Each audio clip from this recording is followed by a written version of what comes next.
Hey, everybody. I'm Kevin Wilkerson, motorsports publicist for a few years, and I'm thrilled to be hosting this panel of great experts. And the reason we're here is to talk about the history of the Long Beach Grand Prix. And the man you see down there, Gordon Kirby, has written a fascinating book on the history of the Long Beach Grand Prix. We have the founder of the Grand Prix, Chris Pook, on here.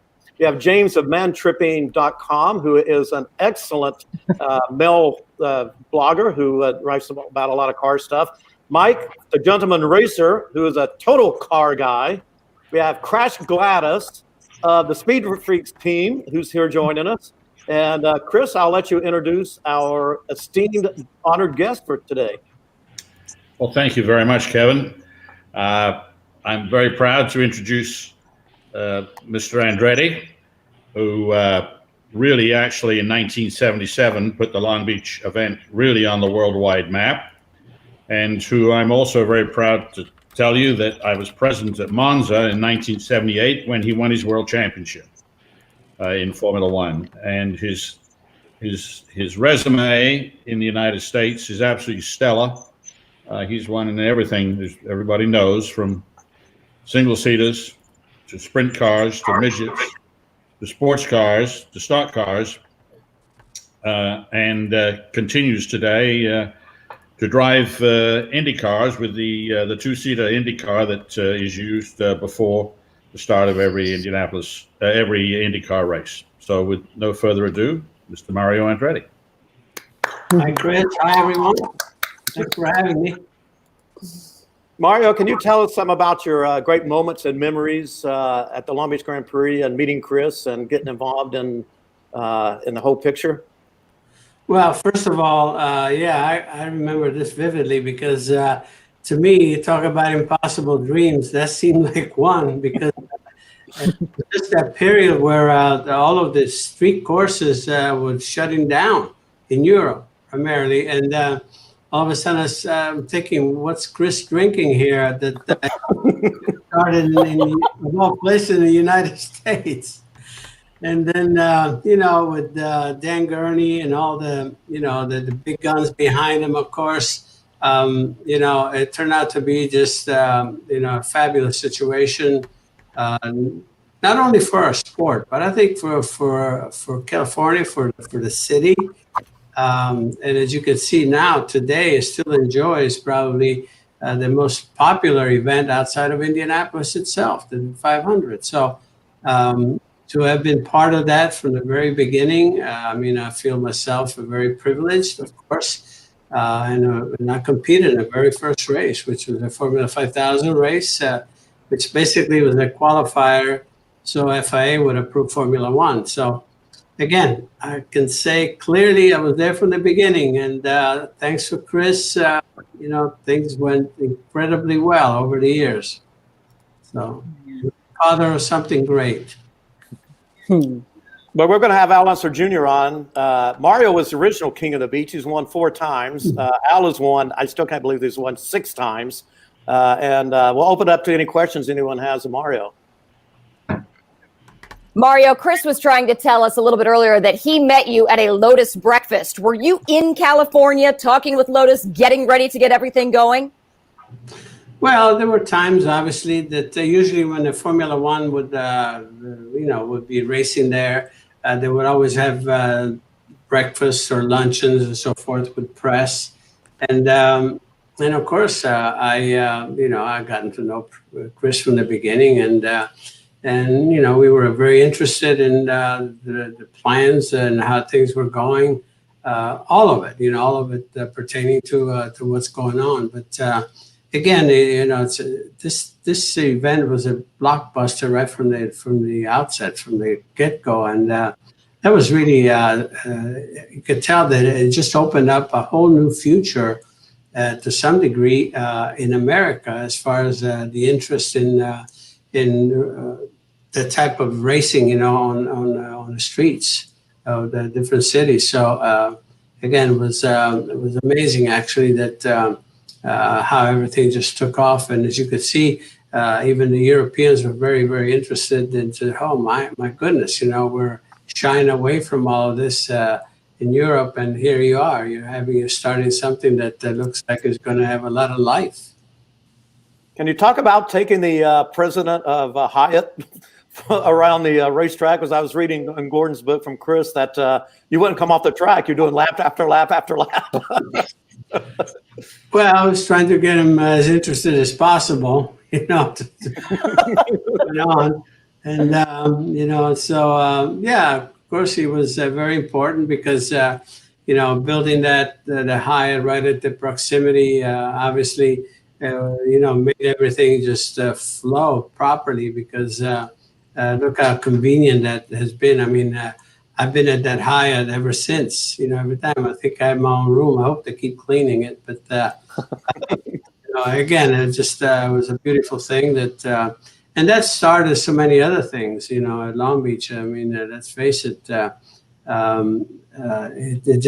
it brought that particular city on the forefront in the world. It became, well known around the planet.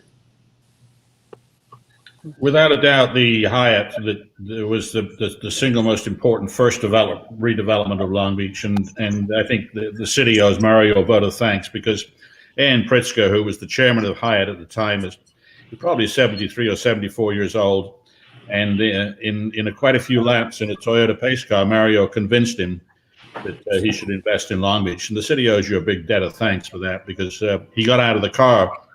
And Chunky was very upset because you were supposed to be getting ready for qualifying, and he wanted you in the race car, not in the pace car with Pritzker. But Pritzker got out of the car and made the commitment to the city manager when he said, if you've got enough guts to run a street, turn your streets into a race course, I'll build you a hotel on the corner of Pine and Shoreline.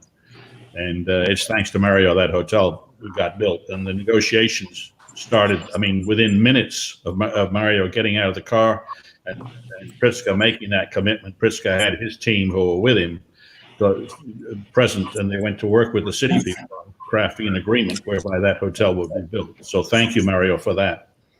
Yes, you're welcome. He promised me to be, he said that he'd make me the manager of the hotel, but... They didn't open an Andretti's restaurant there? Come on. No, nothing like that. Do they carry your wine? They at least owe you that. Oh, yeah. Sure. If I could just jump in here, I would say that, Mario's a superb move, and it's a classic Mario thing, him charming Mr. Pritzker and selling him on doing a hotel. But that was a classic example, and it was the beginning of the whole redevelopment of Long Beach. A bunch of other hotels were built around there, and it's gone on there, condos, and the whole town has been transformed from what it was 45 years ago. And that's the essence of what Chris was selling to the city fathers when he pitched them on the Long Beach Grand Prix, and what big-time street races are supposed to do for a city. Look at what the Monaco GP did in assisting Monaco. And in so many ways, the Long Beach Grand Prix has done that thing for Long Beach. It's completely redeveloped the city and made it a completely new, different, fresh place to go to. And as a follow-up, and in the book we talk about this, of course, there were many other cities, Caesar's Palace in Las Vegas, the Meadowlands, Detroit, Dallas, and so forth, Denver, many other tracks, St. Petersburg, which still goes. Many people tried to duplicate what Chris did in Long Beach, but they found out they didn't have the political horsepower or savvy to make an ongoing event and make it successful and continuing on. And that's what Chris did in Long Beach.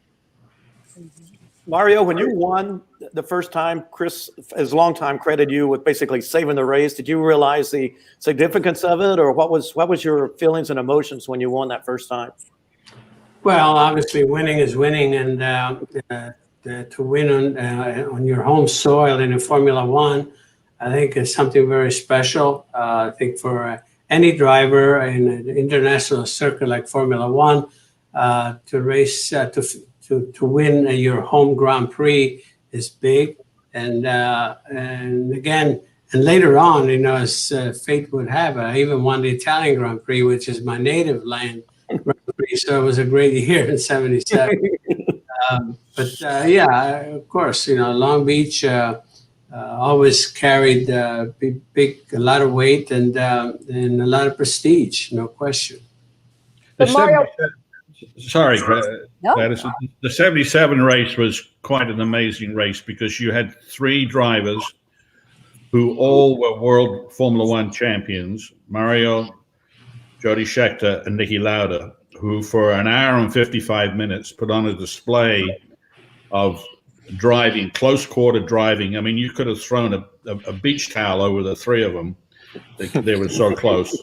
And they drove with incredible discipline, and in a very street courses are not the easiest things to drive when you're all running hard in close quarters like that. And they ran for an hour and 50 minutes in this very close formation. And Mario at the end pushed the button and won. And of course, the media in America went crazy the next day. An American wins an American Grand Prix, and it was very significant. what was it about? No, that's fine, because it leads into this question. What was it? Because like Chris just alluded to, Long Beach is so tight, and that hairpin is not easy, especially when you are up on the butt of somebody else. So what was it really about Long Beach that made you so good? Well, it's I don't know.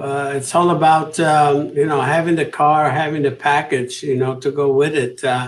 And for some reason or other, I always, even though this was at the beginning of my experience on street racing, but it really captured my imagination, and I thoroughly enjoyed it. I had the experience early on at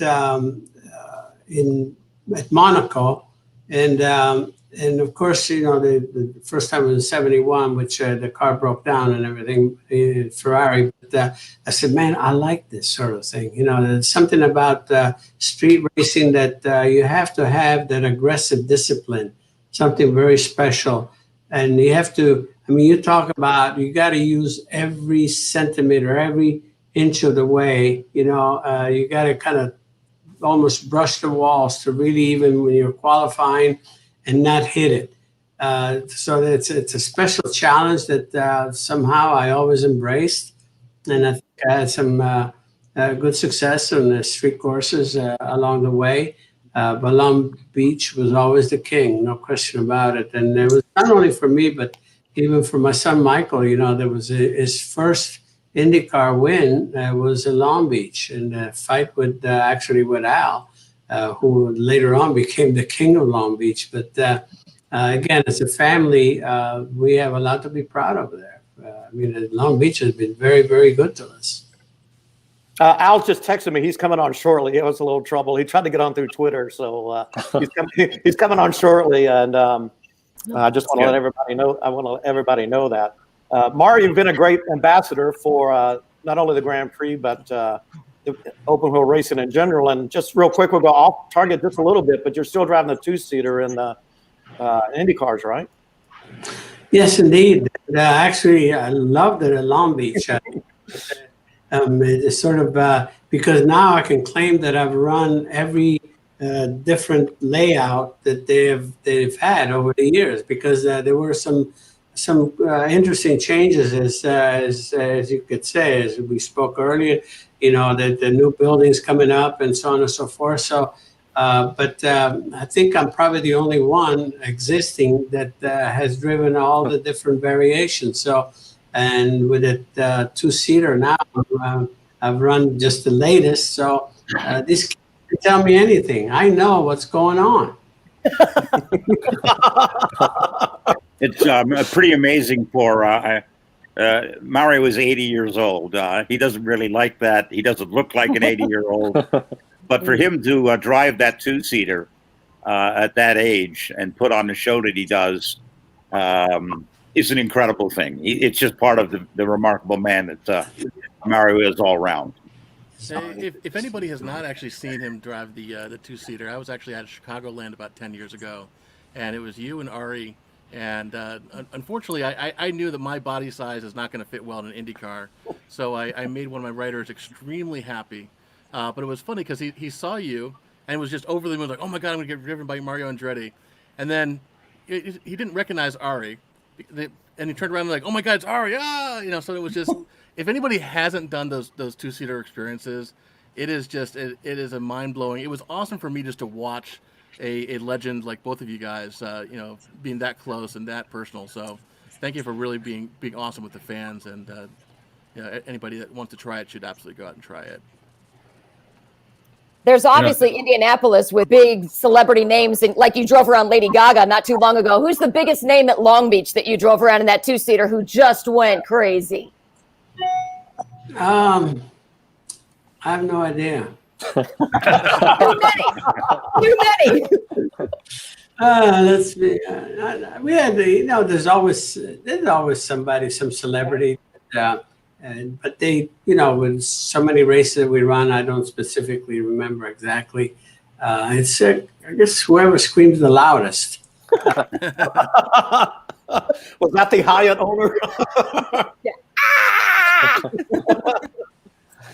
Just to go back on Mario's history, I'm probably the only one of us all here who have actually seen him operate a sprint car at full tilt. I used to go out on Thanksgiving weekend to Ascot Park, and I remember in 1964, I think it was, this was before sprint cars had roll cages, and the driver was sitting up in that sprint car, and I remember watching him come around Ascot on the half mile in the dirt, and he'd come off turn 4 and gently, he always had his foot completely in the throttle all the way, and he would just gently kiss the outside wall, not hit it, but just kiss it.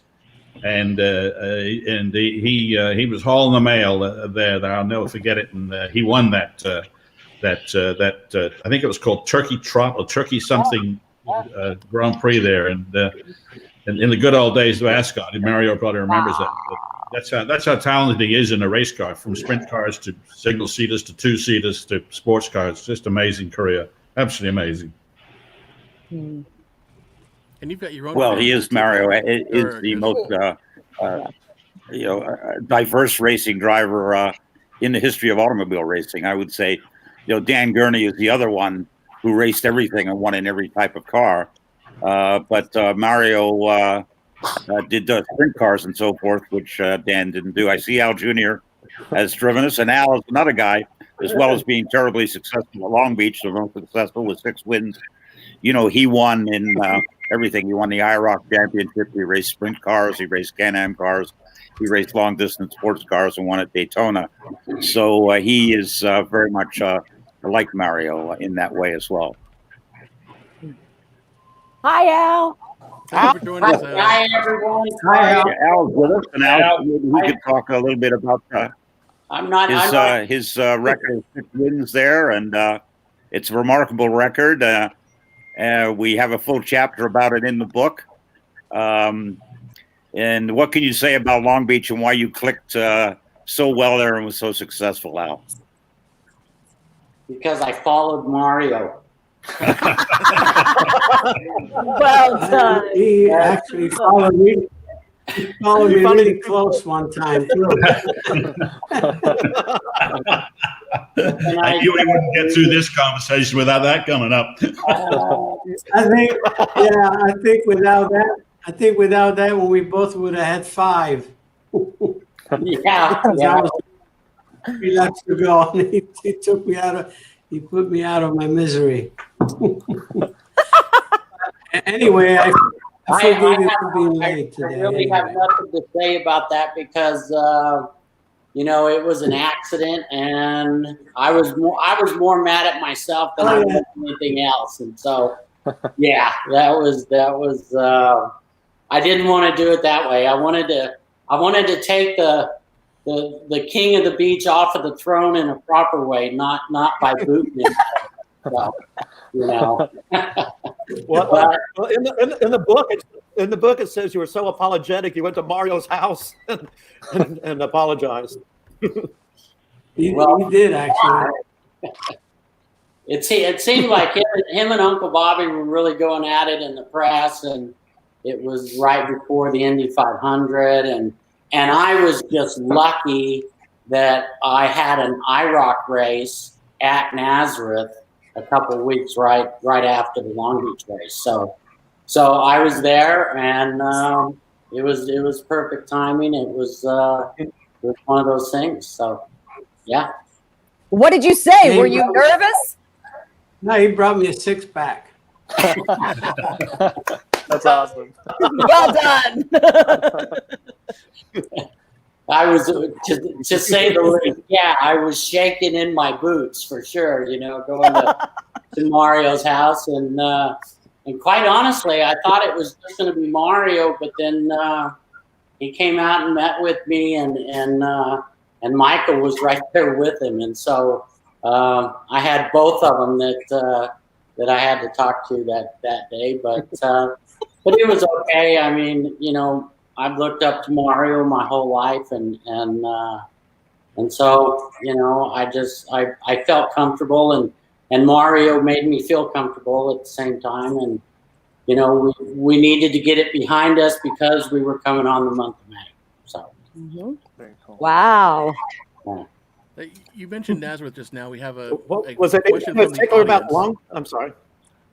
We had a question from Will Coyle from Mario, but Al, you can answer it as well. Is there anything we can do to get Nazareth Speedway going again? Oh gosh, I'm afraid no, because it's in the hands of developer, and but I think I'm correct in saying that part of the deal was that no racetrack will be reconstructed there. So it's a thing of the past. Unfortunately, it is. And there's a group locally, which is great, that of avid fans that think that I could revive it. There's no way. I mean, it's unfortunately it was one of the casualties, I think, of the split in IndyCars. So it is what it is, but it's unfortunate for sure. It was a nice little track. Yeah, What about for both of you guys?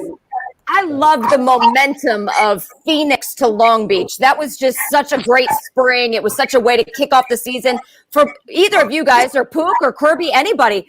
How can we get Phoenix back on the schedule and make it successful? Because it is a good track. Go ahead, guys. Who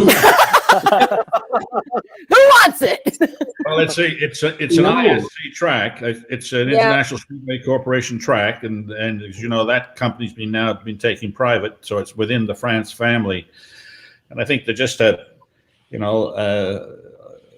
let me just say this: I think that if it's going to come back, it'll definitely come back with Roger at the helm of IndyCar.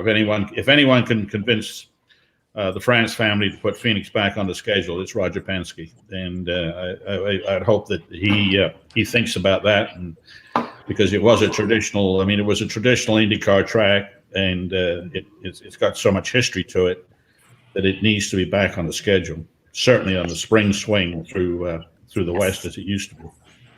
Well, Couldn't agree with you more. Yeah. talking about these, tracks that have all vanished. I mean, Southern California used to be littered with tracks. There used to be so many racetracks around. What makes Long Beach so different, and what's the staying power? Is it just the community investment is so important to them, and they're all on board, or is it just Chris's sheer will that keeps the thing going? I mean, how has Long Beach survived when so many other regulation courses and other road courses have been closed down? Can I answer that? Go ahead, Mario. I'll give you, the way I see it, it's not just a race, it's an event. Yeah. And this is when I really realized, I was out of the cockpit, actually.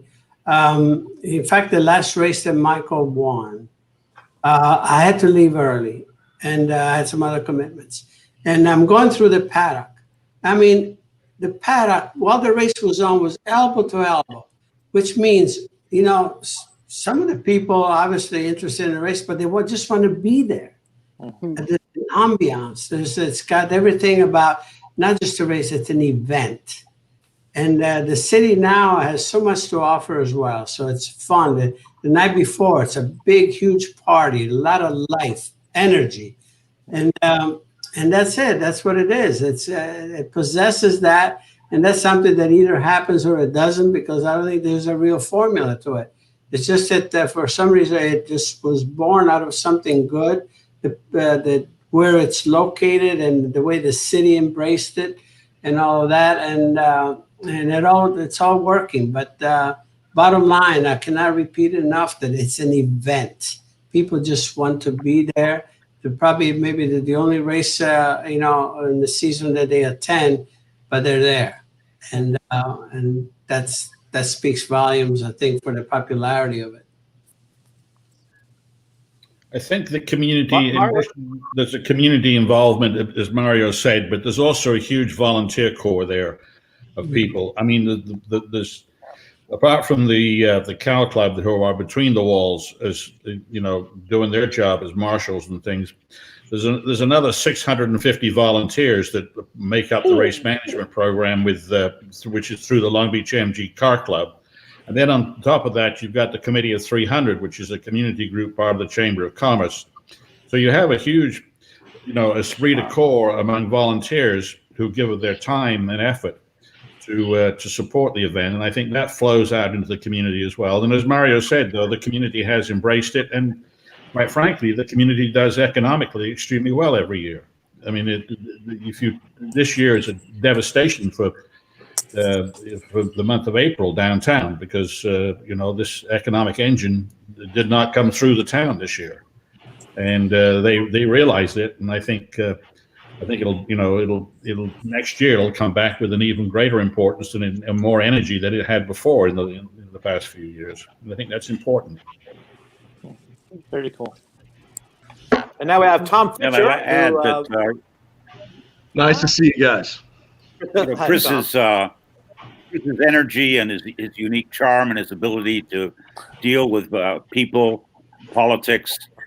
He's the guy to pull this whole thing together and to make the committee of 300 to 150 volunteers to make all of that work.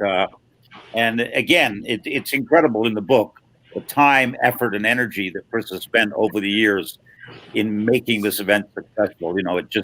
It's an ongoing thing, and it's all down to Chris and his unique abilities to make all that happen. Thank you, Gordon. That's Tom Fisher. He runs a men's lifestyle blog as well. He's from Kentucky, right, or Indiana. He's in Indiana, Southern That's Indiana. Right. Nice to see you. And thanks for joining us, Tom. Thanks for joining us, Tom. Al, I've been wanting to ask you all these years. Did you ever think you could win something 6 times? And I believe it's 4 in a row, right? I mean, that's just incredible, particularly a race like Long Beach, which is so tight. Not Long Beach. I mean, Long Beach was one that really, kind of the way I see it, the history of the Southern California market. There was the Riverside racetrack, and then came Ontario. And, then that was the IndyCars was really what Ontario brought the IndyCar to the Southern California market. And then, in Card's day, it was the Riverside race, which we ran the Riverside. I did that a couple times. And then in '84, Chris had the vision to put us on the streets at Long Beach and replace the Formula Ones. And so, it was the crown jewel of the Southern California market at that point, and it just kept going stronger and stronger and stronger. And for myself, it was the one that I truly wanted to win. I came really close. I think it was 85 when Michael and I had a fantastic race there, and we came in second that day. But then, quite honestly, Cart had a deal with Cadillac cars, and if you won a race, then you would get a Cadillac car for the next race. Okay. And so it was a demo and you could drive it during the race. Okay. So I was watching Mario, in 87, he wins the race and then he gets that Cadillac for the month of May. And that's not just a weekend for the kart races at another race. It was for the month of May. So I went, I want to have a Cadillac for the month of May. So we really tried hard for that Cadillac in the month of May. And so I think that's really why I won 4 in a row. Motivation. There you go. Motivation. And honestly, Mario was so good there. And really, when I would concentrate on following him in practice and so on, and qualifying, and really learning where he was quicker than I was. And I should have given you a brake job. So he was quicker than I was, always consistently through the garage area when we used to go under the garage. You remember that, Chris?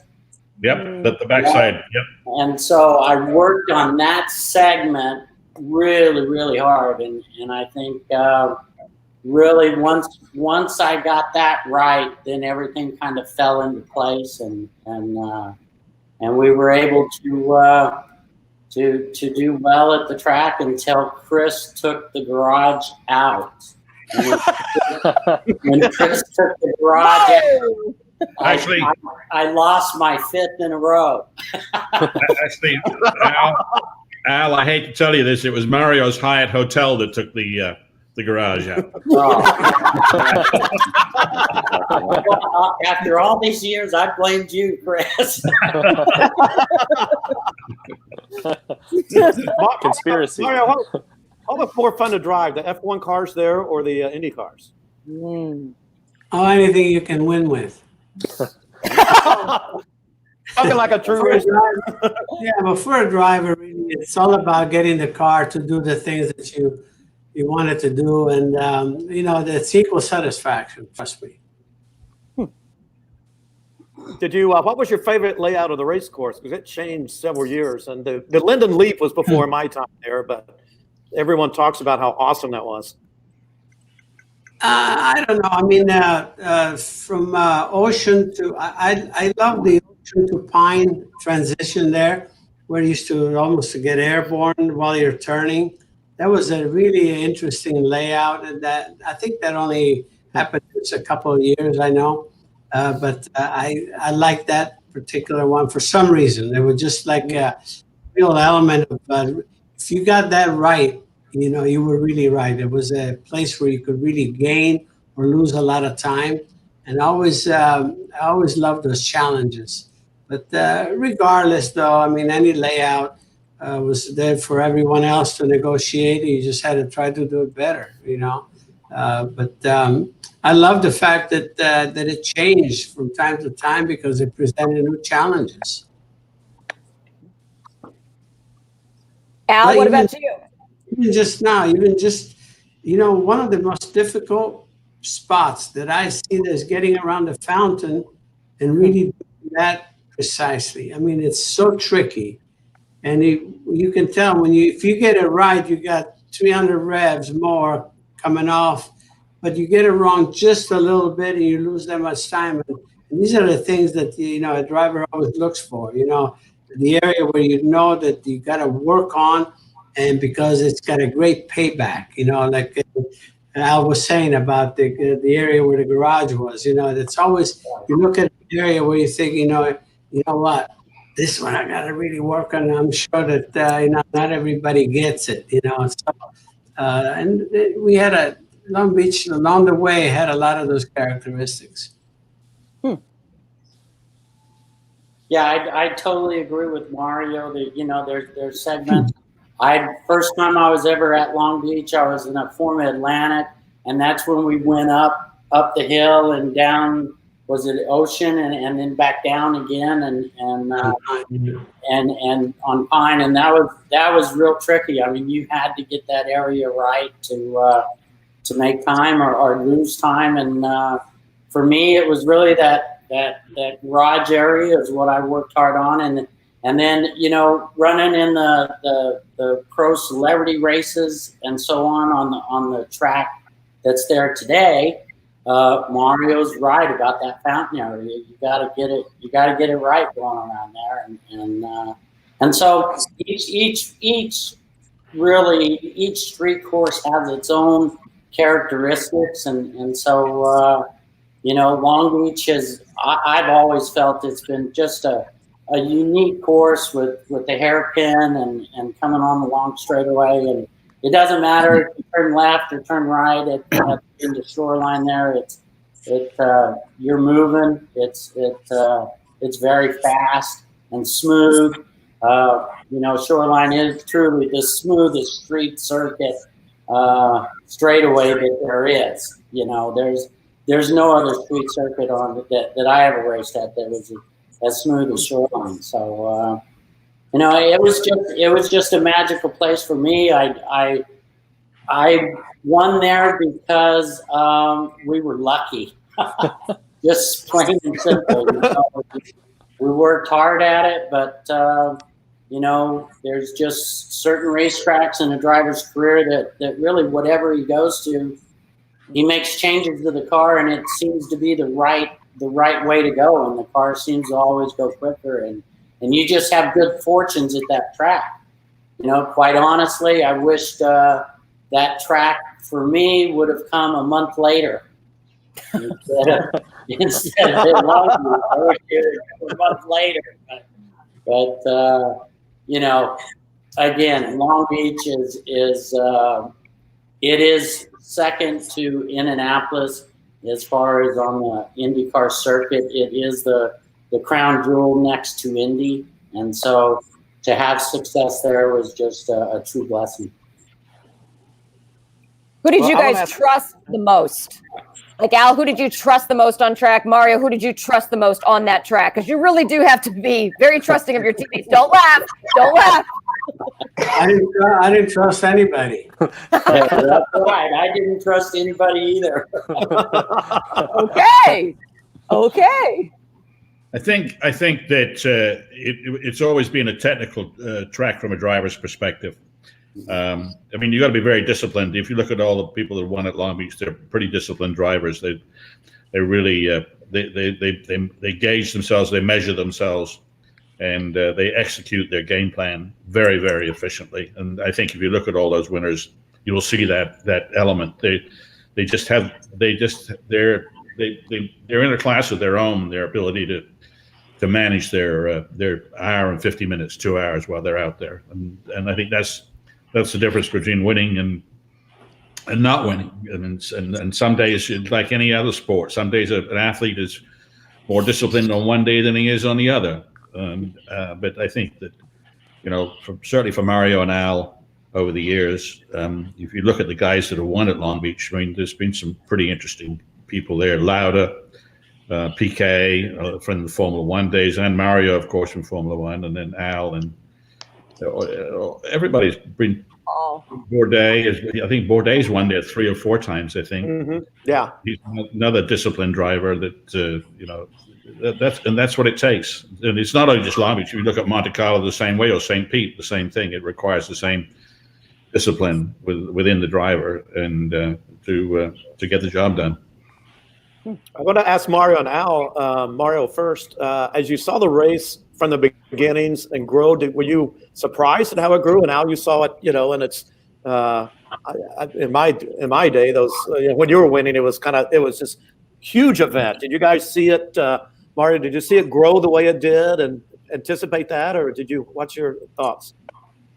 Well, I can't say I anticipated it. All I know is that obviously I was happy that I was there right from the very beginning, and it was a definite unknown. You figure this is something very new, very different that we're obviously have to deal with.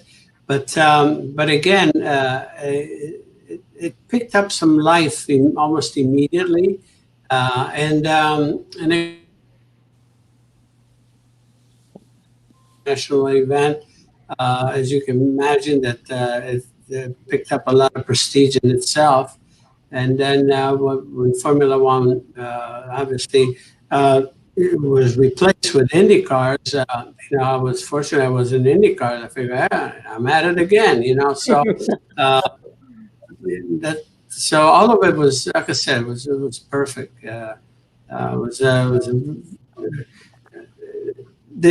It was one thing that, having been there from the beginning, I could see just how the popularity was increasing from event to event, year to year, and so you knew that this is a race that's here to stay for sure.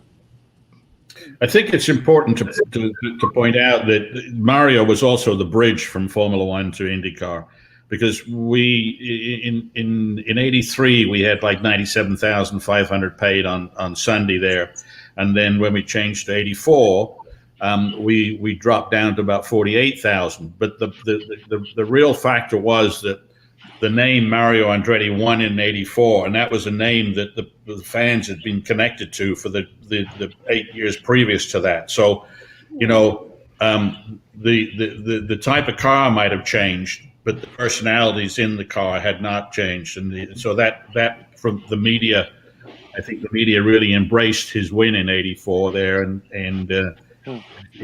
we were able to again move on that momentum that he brought by winning to help us build back up again. And of course, then I think '85 Michael won, didn't he? And then you won 2 or 3 years in a row, and then Al started his run. So once Mario won again in '85, and then Michael won, and then Mario again in '87. So we had 4 Andretti wins in a row there, and then we that really did help, as you say, from the IndyCar side. And it really got going. And then, of course, IndyCar had, new young stars like Al Jr. and Michael, and Ray Hall and Danny Sullivan and so forth, as well as the likes of Mario and Rick Mears and Al Unser Sr. Anyway, they had a great roster of drivers, and they really showed that they could do just as good a job on road circuits. Up until that point, IndyCars had raced very, very rarely on road courses, and not at all on street circuits. So there was that doubt, could they really do the job? And they showed, led by Mario and Al Jr., they showed they could do it, and the fans came, as Chris can tell you, flocking back in the '80s and '90s. Well, for our viewers who haven't read the book and kind of gotten the backstory and history, Chris, maybe you could tell us why Long Beach, out of all the Southern California coastline, how did you end up in Long Beach?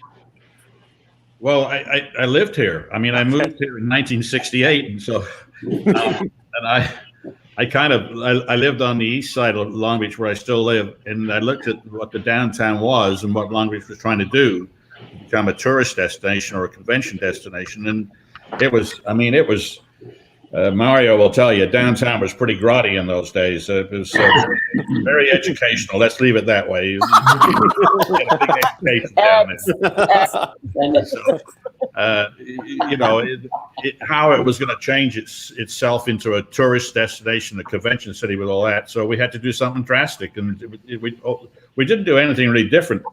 We just copied Monte Carlo. That's all. What Monte Carlo did back in the early 20s, when it just copied, it decided to run a car race to get it some publicity. So we just did that, and then I think I would be remiss if I didn't tell you how important Dan Gurney was in this whole thing. I mean, I was just a guy writing airline tickets, and had an idea, but Gurney brought the credibility to the program, and that got the city father's attention, and once. They didn't have a better plan. They spent $3 million on the Queen Mary, and we're about to spend another $60 or $70 million to trying to make it livable. And this one was not going to cost them any money, just a little bit of inconvenience for 3 days or 4 days. So I mean, it was a fairly good proposition for them, and so that's really how it came about. And there's a lot of hurdles in between, but that's anytime you do something unusual or difficult, you got to face a little trial. It's not all downhill. You just ask the careers of the 2 gentlemen with us today, but to get to where they got to in their careers, they had a lot of uphill struggles and battles to fight on the way, and that's putting a race together is no different than the racing car driver making his career work to the great success that these 2 guys have done. A little hurdles. I didn't even know half of these. Here's the book, by the way. Yeah. and Chris tell some incredible stories, and you can't even begin to tell all of them now. But let's just say Chris is a great problem solver. My favorite Mario, I don't know if you remember this or not, but in the Formula One days, Chris had the police chief and the head of a limo company in his office on Thursday, right, Chris? Because the limo company, I'll let you tell the story. Why should I tell it? Well, Mario will get a kick out of this because he knew this particular racing car driver very well. And the fact that he's of Italian-Swiss descent will give you a clue who it is. But Hugh Hefner, he of Playboy fame, was convinced by a French journalist, Bernard Caillet, to host a party on the Wednesday night before the Grand Prix at his mansion up in Beverly Hills. So they arranged for all the drivers to be picked up in limousines, and they all went up there and had a good time, except Clay and Jean-Pierre Jarier, the other French driver. They wanted to leave early, so they went out to their car, their limo, and the driver was not to be found. But sitting in the driver's seat, the passenger seat in the front, was a chauffeur's hat, and in the hat were a set of keys. So being you can see what's coming here. Clay decided he put the hat on and took the keys and put it in the ignition. Jarier jumped in the back with two ladies that they discovered at the mansion, and they took off for Long Beach. And the guy that owned the limousine didn't think it was a joke. He thought it was quite serious. And anyway, he eventually showed up on Thursday morning, right when we were in the middle of trying to get this first race underway, with a police officer from Beverly Hills and the Long Beach. It was actually a sergeant, Kevin, from the Long Beach Police Department, and they wanted to know if we could identify who the racing car driver was. And anyway, after a little careful negotiation, we figured out who it was. And anyway, we went over to the Queen Mary, and I talked to Clay, and I said, Clay, this is fairly serious in America. Pinching a limousine in Europe might be okay, but over here they don't take it very well. And so I said, where are the keys? He said, well, the keys are a bit of a problem. I said, well, tell me what the problem is. He says, somehow or another, between the getting on the Queen Mary, the keys fell out of my pocket into the water. Yeah. So I said, there we are. Okay. So anyway, we negotiated it, and it was fine. The limo driver got a whole load of tickets and stuff, and he went away happy, and Clay went away happy because on the Sunday he won the race. So it was a good day for him. And he had he had a quite enjoyable time at Hugh Hefner's mansion, obviously. So we certainly had a good time on the way home in the car. But anyway, there you are. That's the story of Mr. Regazzoni and the limousine. So we had a, not that racing car drivers would ever get up to anything naughty or bad. Oh. Over the years, we did have a series of interesting stories, most of which I fortunately left out of the book. Oh, no! Well, you got Anyway. a second book. Yeah, right? One's enough. Is Anyway, that story in the book?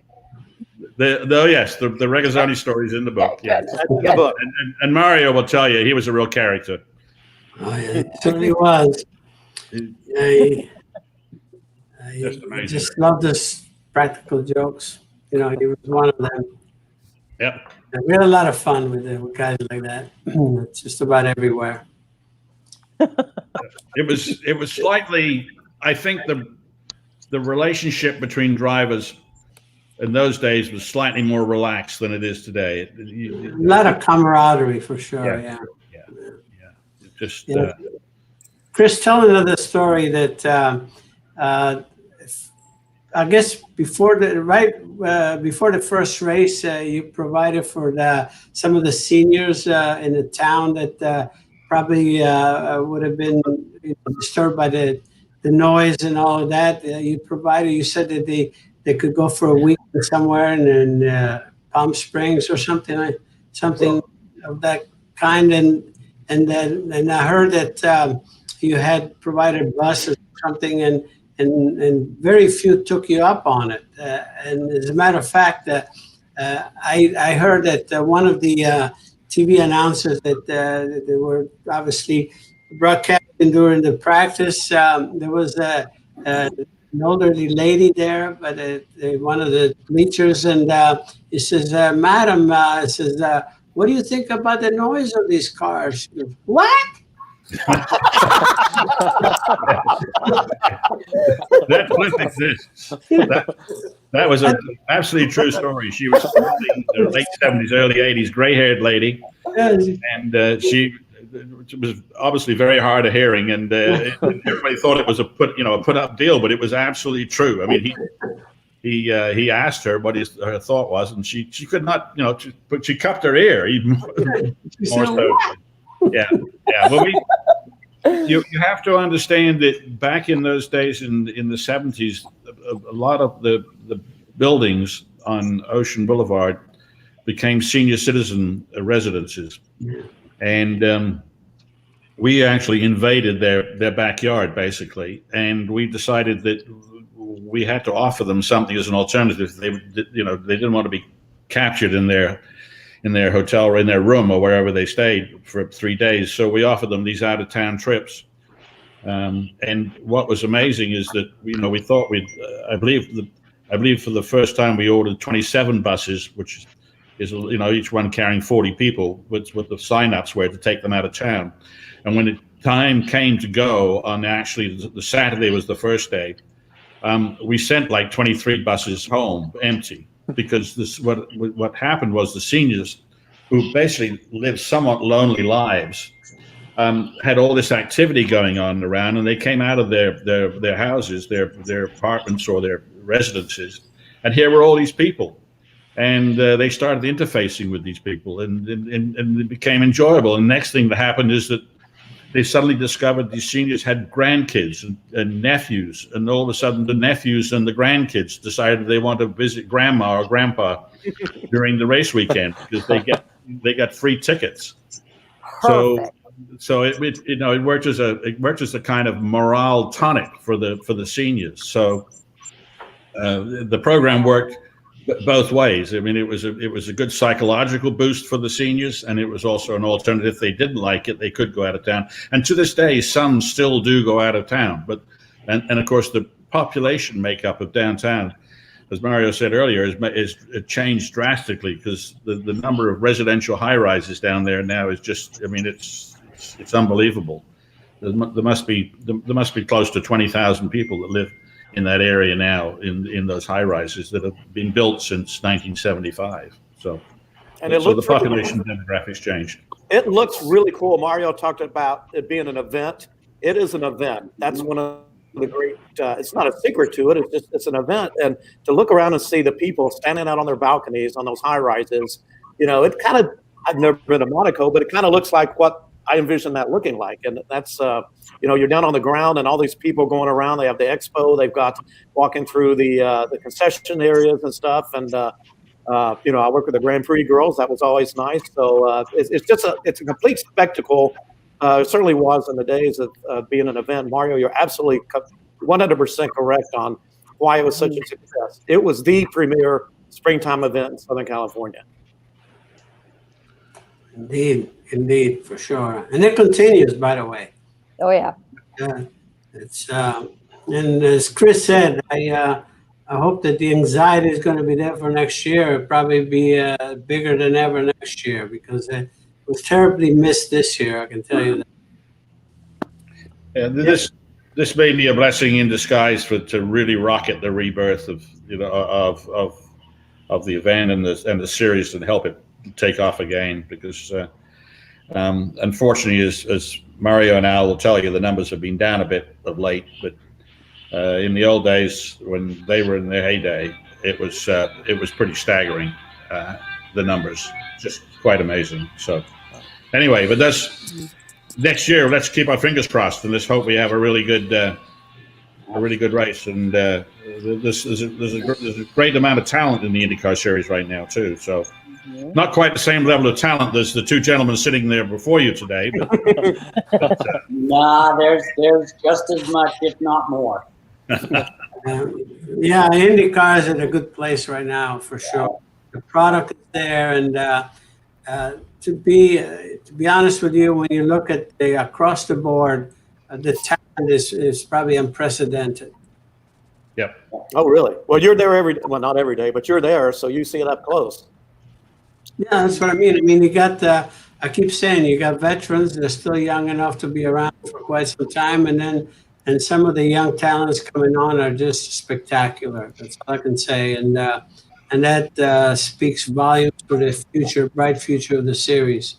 And I think Roger Penske, thank God for Roger that he was there, and with Roger at the helm, even through these tough times, we'll see that, the series will benefit greatly in the future with Roger there, and again, he certainly has the product to work with. So I think that we have some great days ahead of us. We just got to get over this 2020. That's all. Yeah, exactly. You couldn't ask for a better visionary to be heading the sport up right now than Mr. Penske. I mean, 100%. He gets it all. He gets it all the way, and he knows how to fix it, and he'll fix it. Right. And he'll grow it. And it's the timing could not be better. I mean, the timing's bad with this COVID situation, but if you're going to rebuild a company, this is the guy you want to come in and rebuild your company. He's the 100%. 100%. We're about to have Yeah, likewise, no question. I'm sorry, James. Go ahead. In terms of looking forward to 2020, aside from making your reservations, I don't know when tickets go on sale, but buying your tickets, what other kind of things can those that are watching at home do to to support their favorite drivers, support the Long Beach Grand Prix, and prepare for what is undoubtedly going to be an amazing year next year? Keep your enthusiasm alive. There you go. Short and sweet. Well, turn your television set on and watch the races that are taking place this year would be very important. I think getting the ratings back up would be a critical part of the program. Everybody reacts to ratings, including the media. They watch them and they look at them, and if they see trends changing to where ratings are going up, they're going to focus. The sponsors, actually, primarily the sponsors. You look at and the sponsors the same way. The sponsors and everybody will. So start with encouraging everybody to watch the product on television, and then when it comes into your neighborhood, put your hand in your wallet and buy a ticket and go sample. And if you're an IndyCar fan already, you know what the product is. If you haven't been to an IndyCar race, go to it and feel it and touch and smell it and enjoy it, because it's an interesting experience. You have We're such a about good an hour. point. A very good point. We got. Sorry, go ahead. No, it's just to say we have such an opportunity to really the Indy 500 coming up. We don't have fans there in person, so all of us have a responsibility now to grow this thing as big as we can from our homes with our neighbors. And we need to make this. If we can get that race big, then it's just going to be a domino effect for the rest of the races all the way to Long Beach and beyond. So yeah, it's up to us to make this Indy 500 the biggest ever. We have to. See, I was going around the hairpin and Gladys crashed me to the wall there. But okay, I saved it on Shoreline. I'm just going to say we're about an hour, and I want to thank everyone for joining us. Final Al Mario thoughts. If anyone has any questions for him, Gordon, I'd like to give you a couple of minutes to talk about why the heck you wrote this book, and then I have a question I've been wanting to ask Chris for a long time. So if I will open it up. Open it up with Mario and then Al and then anyone who wants to ask him a question, and then we'll put the final touches on it. Well, thanks for the opportunity here to just reminisce and talk about some of the great experiences that we've had. I mean, it's something that we cherish so much, and again, the best part is that we have a great future to look forward to. To just continue this great event and then be part of it. And watch the IndyCar races on TV, and if you see him, wave at him. Al, any final thoughts? Just, thanks so much for having us here.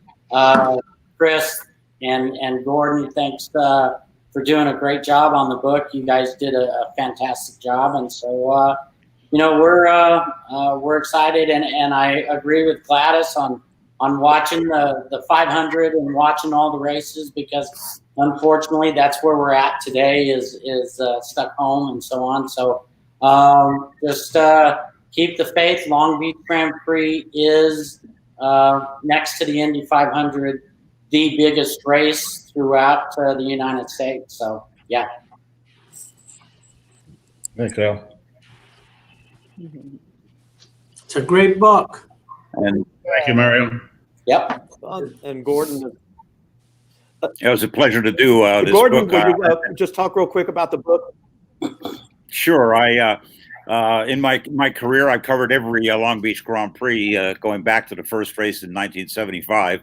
So I've seen the city grow and develop and all of that kind of thing, and enjoyed the race tremendously. I've got to know Chris extremely well over the years, and in recent years we began to talk about doing this book, and it was just seemed like a natural thing, and we leapt into doing it, and it was a real pleasure to do. And I think there are many stories in the book about racing as a whole, and about the whole difficulties and everything that Chris did to make this race be so tremendously successful. So we go back to the Clay Regazzoni story that Chris told. There are many other funny stories about race drivers themselves, as well as about the business challenges that Chris faced. And again, if you just want to get a real taste for the challenges of racing and the energy and the effort and the motivation that runs through this whole great sport of motor racing, read the book. It's all in there. It's part and parcel of it. My pleasure. And people can find it where, Gordon? This is it? It's a nice coffee table book? It's published by a Racemaker Press in Boston. And if you go to World Wide Web, racemaker.com, it'll take you in there, and you'll be able to order the book from our website. All right. Anyone else? Final questions? I do have one for Chris. Particularly after reading this book, Chris has told me stories over the years about Grand Prix and Adam Saul and a bunch of people. But after reading this, it just seems like one big headache to me. Chris, when you were in the early days, when you looked up and you saw all those people around, you had an event, Mario wins. What sense of pride have you taken? Did you go through there, or were you just too busy not to notice? Well, I mean, obviously in the early years it was a major struggle. I mean, it was just brutal. But I think that it's important for me to say to you that this is not a one-man band. This was not a one-man band. This event succeeded because of the help of a lot of people, a huge number of people who trusted the direction we were going in, trusted us with their money when they invested. People that worked long hours as volunteers for nothing, city fathers who took a risk on running a street race, the drivers who came through the years, including obviously Al and Mario, who embraced the event and talked genuinely and openly to the media about the event.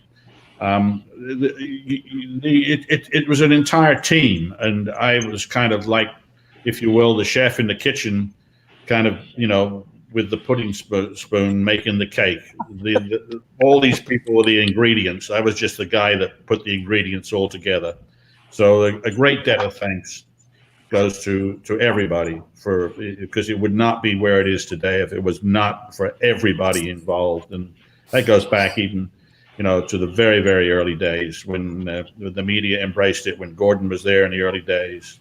Mario was running 5,000 for Vels Parnelli Jones, and Al's dad was his teammate.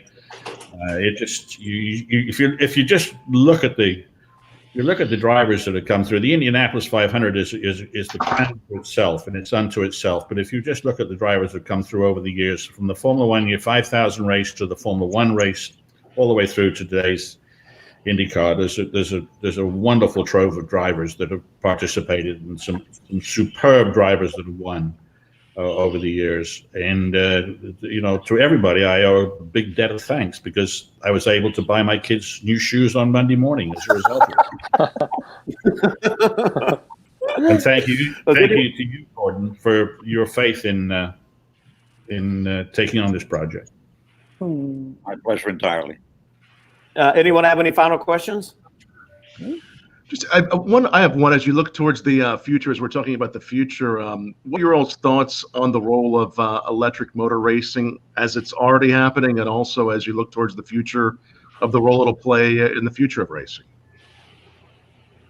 Not me. Well, electric is coming. We have Formula E now, as you know. Right. Yeah, the Formula E. And everybody's doing a little bit of a hybrid stuff. Formula One has done this big hybrid thing.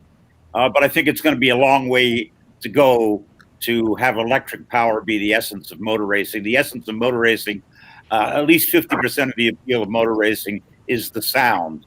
Whatever any kind of racing it may be, that's an essential part of it, the noise that it throws out. So there's tremendous technology going on in these days in improving the internal combustion engine, making it more efficient, and all of that stuff. I think is very wrong for what's going on and so forth. There will be this hybrid element and so forth and so on.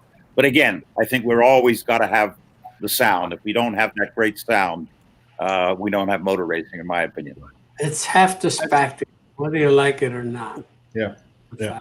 I think there's definitely a role for electric cars in this world. There's no doubt about it. There is. Yes, of course there is. But, I guess, thankfully, I'm too old to have to worry about embracing. But racing cars. It's not a replacement. It's got its place, its category, But again, people think it's going to replace Formula One, this and that. Well, I don't think that would be a good thing, quite honestly. I think it has a place for sure, but take away the noise and half of the spectacle is going. I don't care what. Just ask that lady, from Long Beach. There you are. Oh, that's right. Nice. Well, that's a great point, Mario. Makes you 100% correct. I agree 100%. Great note to end on. Gordon, great book. I just was ripping through some of the pages earlier. Thanks to everyone for joining. And James is kind enough to, let's see if I can get this right. So here's the book. And it's a fascinating read. I highly recommend it. It'll look great on your bookshelf. And it's one of those books you can look at time and time again. Mario, great to see you again. Al, we did a lot of those pre-Long Beach Grand Prix limo media tours. You probably recall going around Los Angeles. Al shows up one time, and he'd just flown in the night before, and he puts on his Marlboro shirt, and it is so freshly pressed, which I can't do. Like, my God, you have a great talent for ironing. He said, I just hung it up in the shower.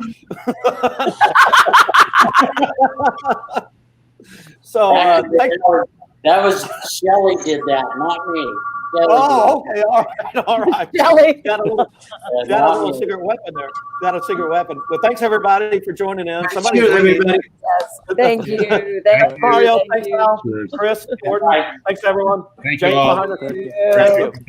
Thanks, Mario. Thank you. Thanks, Al. Pleasure. Thank you. Thanks, Kevin. Thank you. Thanks, Gordon.